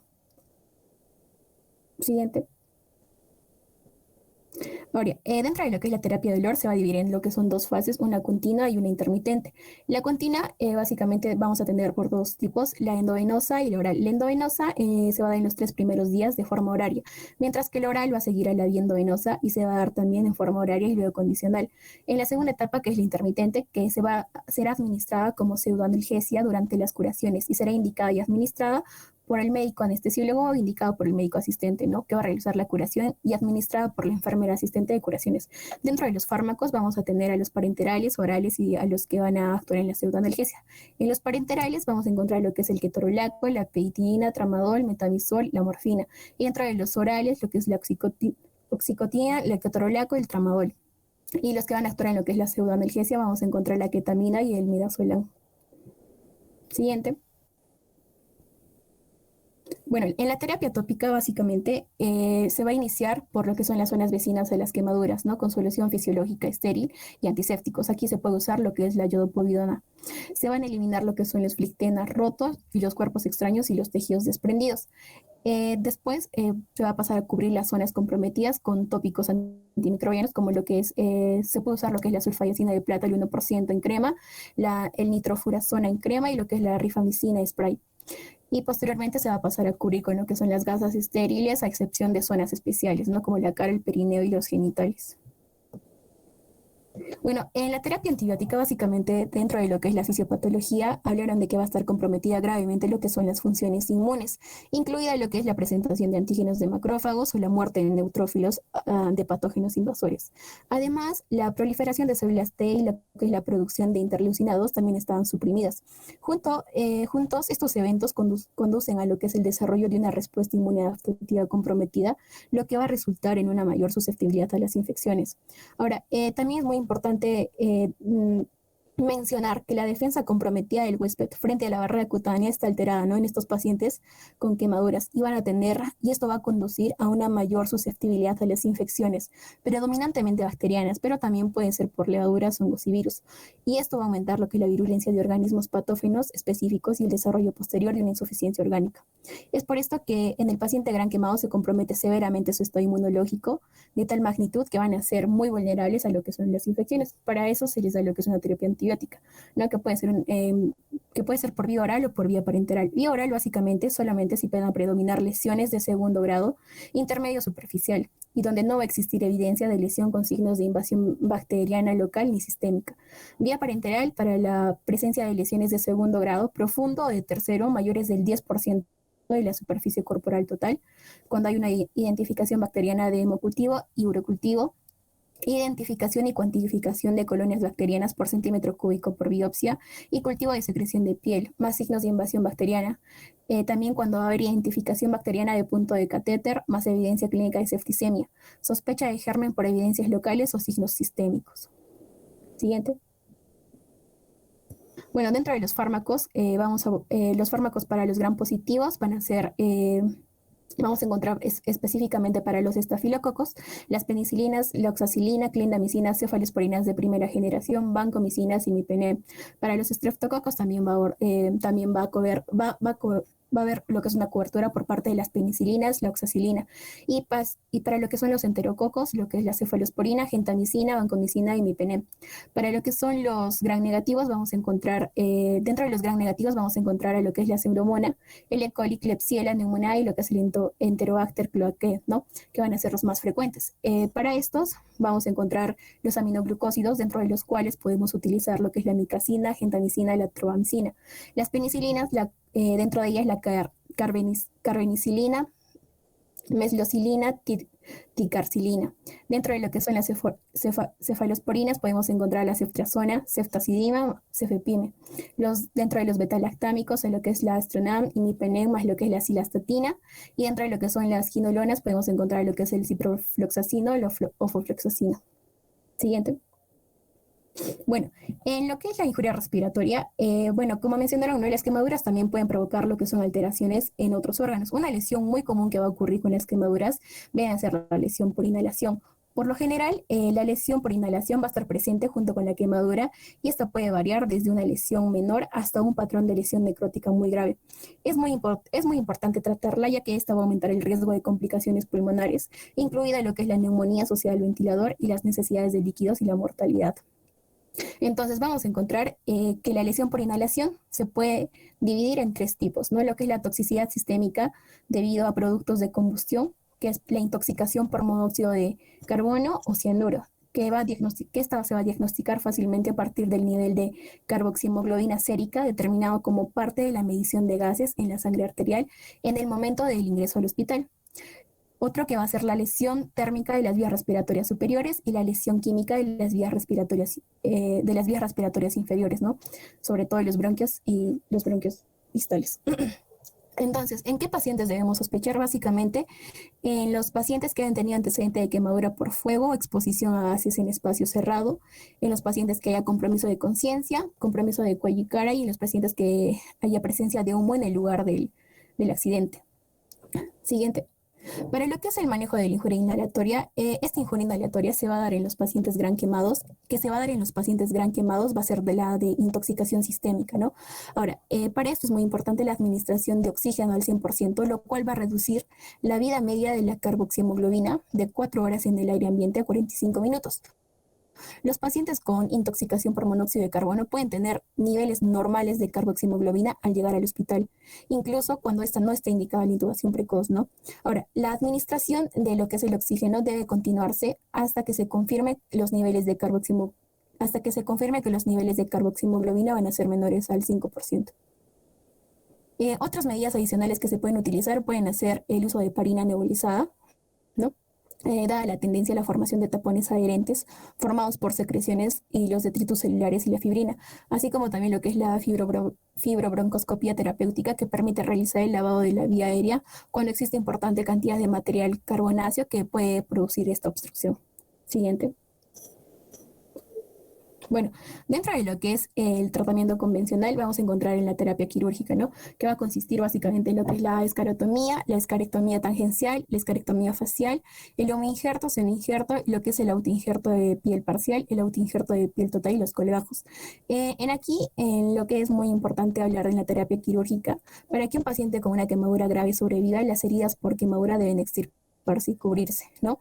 Van a existir varios métodos de injerto disponible para cubrir heridas por quemadura utilizando piel autóloga. Vamos a encontrar los injertos de piel autólogos de espesor parcial, que básicamente van a ser el método de elección para cubrir áreas más grandes, ¿no? En el cual básicamente la piel no lesionada se va a recolectar utilizando lo que es un instrumento llamado dermatomo, y este se va a transferir a un sitio que va a estar lesionado. Entonces, en las quemaduras que van a cubrir mayor al 30 o 40%, la piel ilesa disponible puede ser insuficiente para permitir una cobertura definitiva en una sola operación. Entonces, en estos casos, estos injertos con frecuencia se van a engranar y se van a expandir para cubrir un área extirpada más grande, a diferencia de los injertos de piel autólogos de espesor total, que básicamente estos se van a reservar para defectos más pequeños, ¿no? Como lo que son los párpados, y van a jugar un papel más importante durante lo que es la fase reconstructiva. Asimismo, tenemos lo que es el tratamiento coadyuvante, en donde vamos a encontrar los protectores de la mucosa gástrica. En estos vamos a encontrar lo que es la ranitidina, el sulfaclato, el antiacidato y el omeprazol. Bueno, estos básicamente van a ir hacia lo que es el tratamiento de las úlceras de Curling, ¿no? Que lo había mencionado anteriormente como unas complicaciones a nivel gastrointestinal. Siguiente.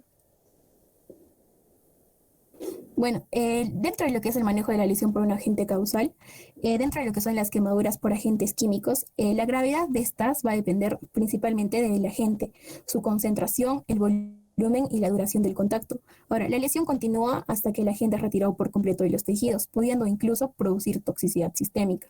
Las lesiones por químicos tienden a ser evolutivas y por lo tanto se recomienda esperar a su delimitación. Es muy importante que todo el personal de salud tenga que usar medidas de protección universal. Ahora, las quemaduras con los siguientes químicos van a requerir terapias específicas, ¿no? Vamos a encontrar dentro de lo que es el ácido fluorídrico, va a actuar por licuefacción de los tejidos, uniéndose al calcio y al magnesio. Se va a tratar con lo que es inyección de gluconato de calcio local, subcutánea. Bien, vamos a tener otro agente químico que es el fósforo, que este va a ser combustión espontánea al contacto con el aire, va a requerir irrigación y eliminación inmediata, para lo cual se utiliza sulfato de cobre que permite su rápida identificación. Vamos a tener el fenol, que es un alcohol ácido con poca permeabilidad al agua y por lo tanto se debe neutralizar con alcohol etílico o polietilenglicol al 30% y luego irrigar. Dentro de lo que son las lesiones por las quemaduras eléctricas, se van a clasificar en lesiones por alto voltaje, ¿no? Que van a ser mayor a 1000 volts, y las de bajo voltaje que van a ser las que van a ser menor a 1000 voltios. El daño a los tejidos se va a producir por el paso corriente a través del organismo, por lo que es una lesión térmica. Ahora, en estos pacientes es muy importante identificar lo que son los puntos de contacto, ¿no? Como lo que son las entradas y salidas, efectuar lo que es un examen neurológico central y periférico, verificar lesiones medulares, fracturas de huesos y luxaciones, efectuar un EKG y mantener un monitoreo cardíaco continuo durante las primeras 24 horas. En lo que es la reanimación inicial se debe instaurar 2 vías venosas periféricas, no se debe usar vías venosas centrales, salvo que todas las extremidades estén afectadas. Ahora, en lo que son traslados inferiores a 2 horas, se debe iniciar la reanimación con suero fisiológico, Ractato de Linger a 500 ml por hora, con el objetivo de conseguir y mantener una diuresis de un ml por kilo por hora, ¿no? La fórmula de Parlan no se puede aplicar en estos casos, no es aplicable. Siguiente. Bueno, y dentro de lo que es nutrición, bueno, como saben, las quemaduras van a producir lo que es una degradación exagerada de proteínas mediada por la respuesta hormonal. La degradación proteica se va a correlacionar con la superficie corporal quemada, el momento de la escisión, el gasto energético y la presencia de infección. Ahora, el daño térmico es una importante causa de pérdida de macronutrientes como son las proteínas y de micronutrientes como lo que son los elementos traza y vitaminas a través de las áreas quemadas. Entonces, por otra parte, el balance negativo de micronutrientes antioxidantes durante lo que es el daño térmico va a favorecer el desarrollo de este estrés oxidativo, el cual va a mantener y va a perpetuar la respuesta inflamatoria sistémica, así como también la disfunción mitocondrial. Entonces, los requerimientos nutricionales de un paciente quemado grave van a ser elevados debido al hipermetabolismo, que lo mencionamos anteriormente, y al hipercatabolismo. Por lo tanto, las directivas de terapia nutricional se basan básicamente en lo que es la optimización del aporte calórico y proteico, lo cual ha permitido mejorar la sobrevida de estos pacientes, ¿no? Entonces, vamos a tener que se debe administrar del 20 a 25% de todo el aporte calórico en forma de proteínas, ¿no? Lo que equivaldría a 2.5 a 4 gramos de proteínas por kilo por día. Asimismo, lo que es el empleo de algunos aminoácidos con efecto farmaconutriente, como lo que es la arginina y la glutamina, pueden resultar beneficiosos en los pacientes quemados, debido a sus efectos sobre el metabolismo proteico, la función inmunitaria, la cicatrización y los mecanismos de defensa de la barrera intestinal. Siguiente. Bueno, dentro de lo que son las vías de administración, el tratamiento nutricional del paciente quemado debe iniciarse de forma precoz y por la vía enteral, siempre que sea posible. Se recomienda lo que es la administración por vía enteral, ya que esta se va a asociar a lo que es un mejor pronóstico. Se aconseja iniciarla dentro de las primeras 6 horas desde la injuria. Además, que se ha demostrado que tanto la alimentación por vía gástrica como la transpilórica van a ser eficaces y permiten alcanzar los requerimientos calóricos del paciente. Mientras que la parenteral solo se va a restringir a aquellos pacientes que no pueden recibir los requerimientos energéticos por vía gastrointestinal, y siempre teniendo presente las complicaciones relacionadas con esta vía. Eso es todo, doctor. Gracias. Ya. A ver, tenemos poco tiempo porque nos falta un tema todavía para presentar, pero vamos a conversar de algunas cosas que quiero saber. A ver, ¿cuál es la fórmula de Parlan? Con la fórmula de Parlan, hidraten a un paciente quemado de 80 kilogramos y 45% de superficie corporal quemada. Las respuestas. ¿Cuánto le ¿Puedo corresponde? repetir los datos, doctor?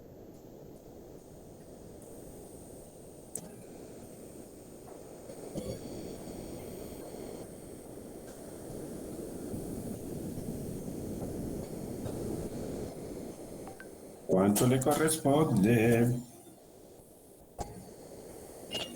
Ya. Doctor, por favor, ¿podría repetir los datos, por favor?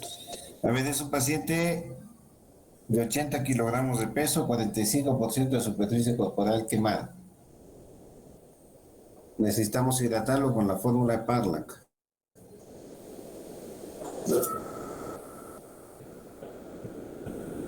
Celia se fue, no nos quiere hacer.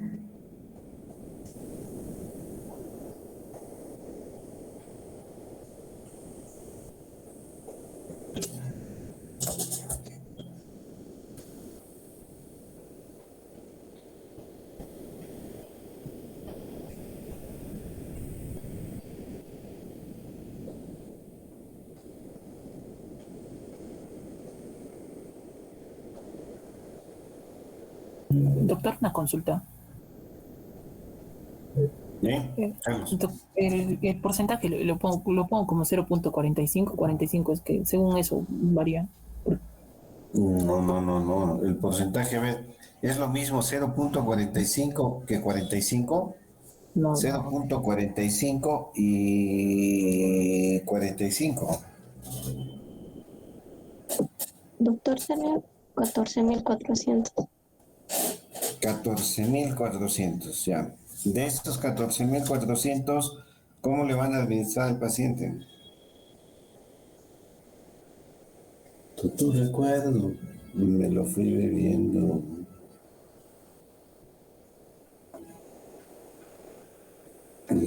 Tu recuerdo. La mitad Jamás. en las primeras 8 horas, doctor.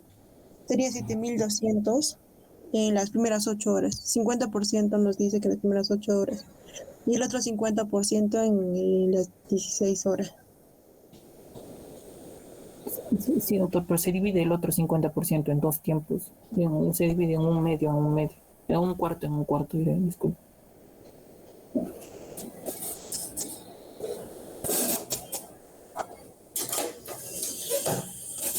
Doctor, eso es fatal. Lucas, dime. Sería 7.200 mililitros en las primeras 8 horas y igual 7.200 mililitros en las primeras 16, las siguientes 16. Entonces tendría que ser 3.600 las siguientes 8 horas y 3.600 las siguientes 8 horas. Uh-huh. A ver. Cerramos los ojos y volvemos a la fisiopatología. ¿Cuál es el primer mediador químico de la inflamación que se presenta? Que no lo han mencionado.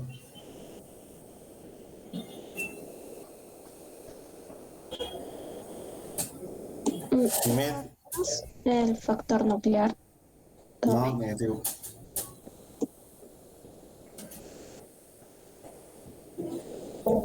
El tromboxano A2, doctor. No sigan hablando, se van a salir mis ojos. Ya. ¿Escucharon? Fosfolipasa. Negativo.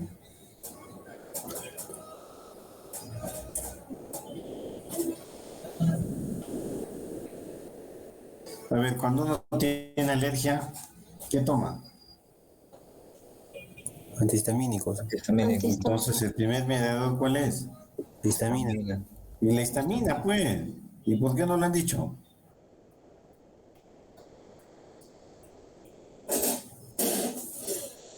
Bueno, a ver, vamos a hacer un conversatorio y voy a aclararles algunos conceptos sobre este tema. Si nosotros tenemos un paciente quemado, ¿verdad? Pensando en este paciente de 80 kilogramos y 45% de superficie corporal quemada, son 14 litros 400 que hay que darle. ¿Ustedes creen humanamente que una persona tiene que recibir 14 litros de una solución para hidratación? Es demasiado. Es demasiado, es extremadamente demasiado, es mucho. ¿Por qué? Porque dice que en las primeras 8 horas hay que darle solamente, ¿no es cierto? Hay que darle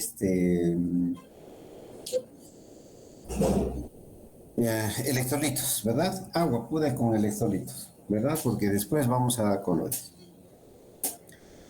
¿Qué es lo que está pasando a nivel vascular en una quemadura?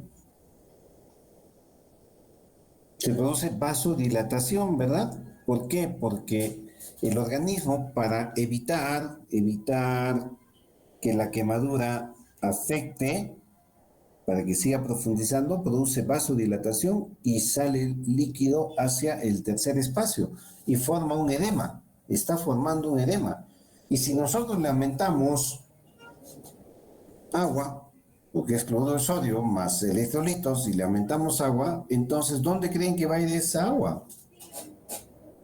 Va a ir a un tercer espacio y va a incrementar el edema del paciente, lo cual va a hacer que cuando le vamos a administrar al paciente más líquido, lo único que vamos a conseguir es encharcamiento, va a haber más edema, va a haber más problemas y el paciente puede tener hasta un edema pulmonar agudo.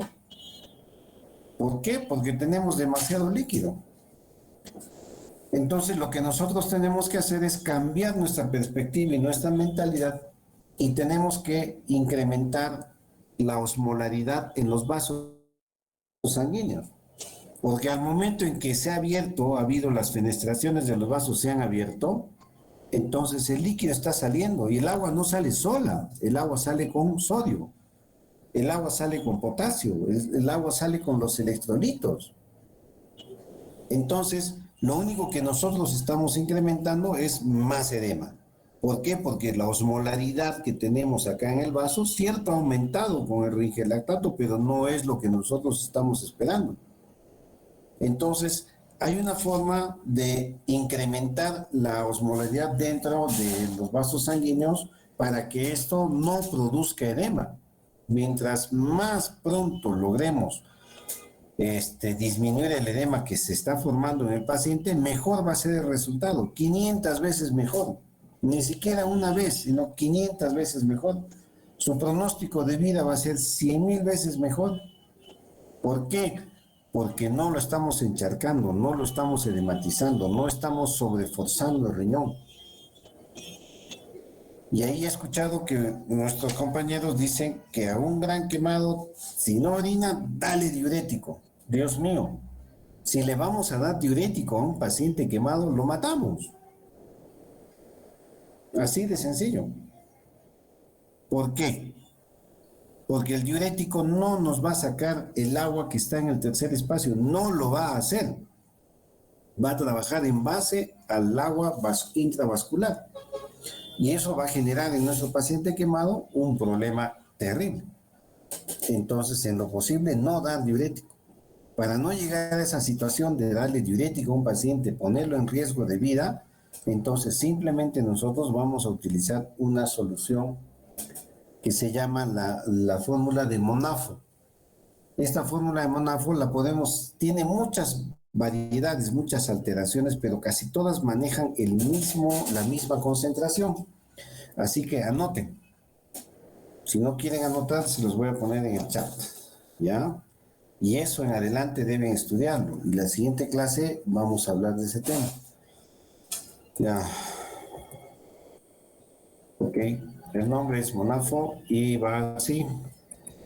La vamos a poner a completa esto.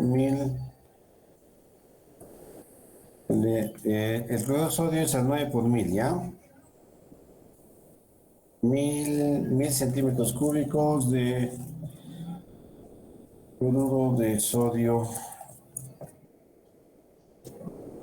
De cloruro de sodio. Ese cloruro de sodio va a 9 por 1000, ¿ya? No se olviden. A esto se le agrega 2 ampollas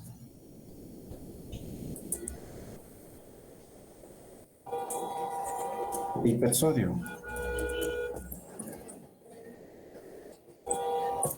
Y a esto también se le agrega 4 ampollas de bicarbonato de sodio.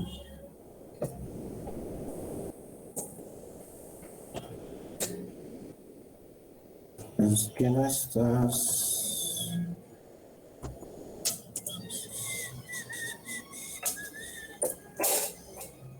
Listo. Todo Toda esta solución la ponemos en un cloruro de sodio, mezclamos todo y aquí viene el juego y el truco que debemos hacer. Si tenemos un paciente gran quemado, porque esto es para pacientes grandes quemados, ¿sí? Lo que utilizamos es, primero se le pone una sonda vesical, sí o sí, ¿ok? Hacemos un reto de 100 centímetros cúbicos o 200 centímetros cúbicos. Mejor un reto de 100 centímetros cúbicos. Reto significa abrir a chorro 100 centímetros cúbicos de la solución y dejar pasar, ¿ok? Luego debemos continuar un goteo a 60 gotas por minuto, ¿ok? 60 gotas por minuto. Ok. Ya, ahora viene el truco acá. Después del reto que se le hace de 100 centímetros cúbicos, hay que esperar entre 5 o 10 minutos y el paciente va a orinar. Les aseguro que va a orinar, o si por lo menos va a manchar la sonda vesical o la bolsa colectora, va a llenar algo de orina. ¿Está bien? Ya, si no tiene ese reto, si en esos 100 centímetros cúbicos que hemos puesto y hemos esperado, no sé, 10, 15 minutos, media hora, quién sabe, y no hemos conseguido nada, entonces volvemos a hacer un reto de 100 centímetros cúbicos más. ¿Ok? Ya, con ese reto ya no volvemos a hacer y solamente dejamos un goteo a 60 gotas por minuto. ¿Me entendieron? Primero hacemos un reto de 100 centímetros cúbicos, ¿sí? Dejamos pasar esa solución, esperamos 15 minutos, ¿ya? Y volvemos a poner otro reto. Pero paralelamente al reto que le hemos hecho, dejamos el goteo a 60 gotas por minuto. Ese va a ser nuestro parámetro, 60 gotas por minuto. Ok, una vez que ya vemos que aparece orina en esto, debemos considerar lo siguiente. La primera, cada hora, nuestro paciente debe orinar 50 centímetros cúbicos. Es lo mínimo que debe orinar. ¿Ok?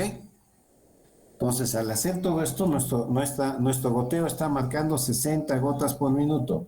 Y nuestra diuresis debe ser en la primera hora 50 centímetros cúbicos. No se asusten si en la primera hora no no aparece diuresis. Esperar a la segunda hora. Entonces, a la segunda hora ya debe aparecer 50 a 100 centímetros cúbicos de orina. Y en la tercera hora generalmente ya se ha regulado normalmente la orina y puede aparecer de repente 200 centímetros cúbicos de orina. Entonces, si estamos hablando de que primero apareció 50, después pudo aparecer 100 centímetros, ahora 200 centímetros. Supuestamente en estas 3 horas, ¿cuánto debe salir? 150 centímetros cúbicos, ¿verdad? ¿Me están entendiendo? Sí, doctor. Ya. Debemos tener por hora 50 centímetros cúbicos. Ya. Primera hora no salió nada. En la segunda hora salió 100 centímetros cúbicos o 150. Ojo, si sobrepasa el volumen que debemos esperar, entonces disminuimos el goteo. Si sobrepasa el volumen que debemos esperar, disminuimos el goteo. ¿Qué quiere decir? Si en las 2 primeras horas o en la primera hora aparecieron 100 centímetros cúbicos, debemos bajar el goteo. ¿Ok?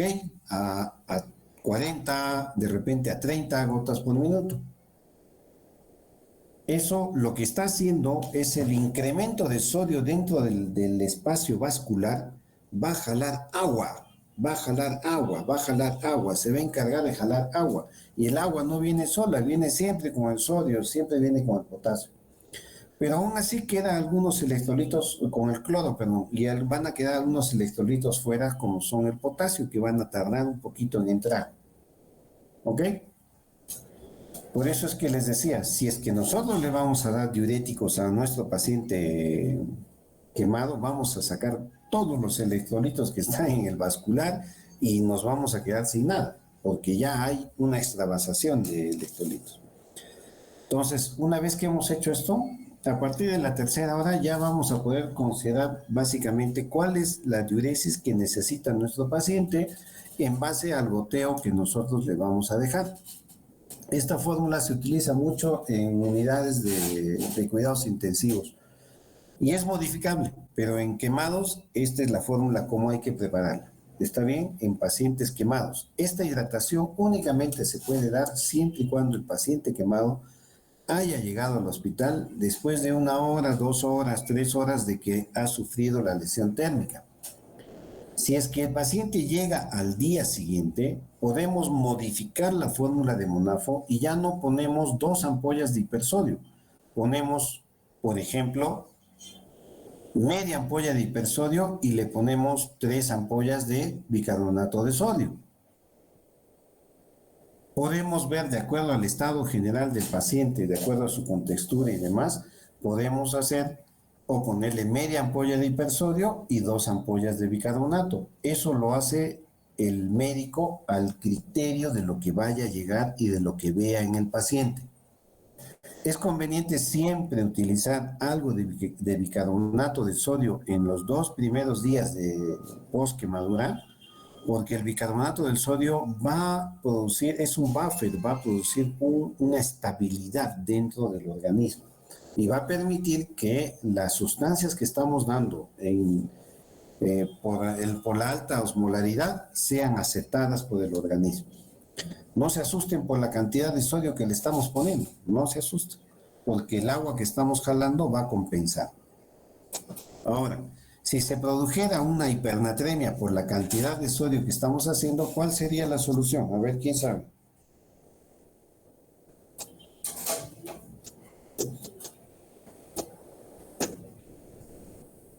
Ya, si no tenemos qué hacer y ya tenemos el hipersodio, entonces lo que hacemos automáticamente es incrementarle un poco de agua destilada, agua, simple agua.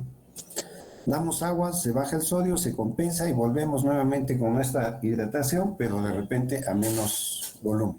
Esto lo vamos a conversar el día martes, vamos a tener que conversar. Bien, muchachos, nuestros compañeros tienen clases ahora a las 5, así que no vamos a atrasarlos.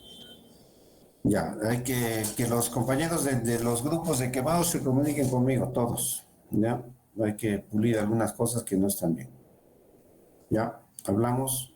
Ya saben, muchachos, el último que se queda conmigo hasta la noche. Feliz día a la medicina. 1.